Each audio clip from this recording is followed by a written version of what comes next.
দেখুন, বারবার এই ধরনের ঘটনা প্রমাণ করছে রাজ্য প্রশাসনের উপরে মানুষের কোনো বিশ্বাস নেই।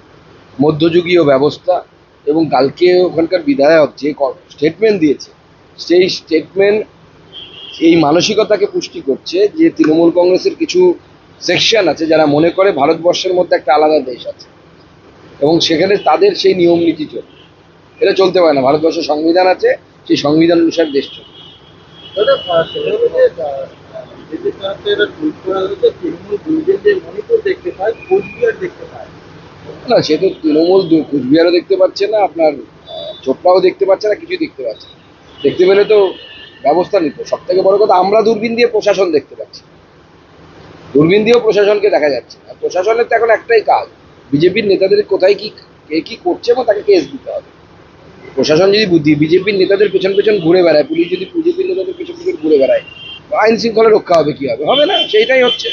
জেসিপি গ্রেপ্তার হয়েছে, যে অভিযুক্ত জেসিপি, আরে সে তো গ্রেপ্তার করে কি হবে? তো হামিদুলের কাছের লোক, হামিদুল ইনডাইরেক্টলি তাকে সাপোর্ট করছে, তো হামিদুলকে গ্রেপ্তার করা উচিত।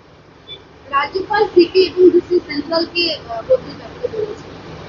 দেখুন, রাজ্যপাল তার সাংবিধানিক পদের অধিকার বলে তার সাজেশন নিতে পারে, রাজ্য সরকার মানবে বলে আমার তো মনে হয় না। দাদা, জ্বালানির দাম পেট্রোল এবং ডিজেলের 1 টাকা করে দাম বাড়বে। দেখুন, জ্বালানির দাম সময় সময় বাড়ে, আবার সময় সময় কমে।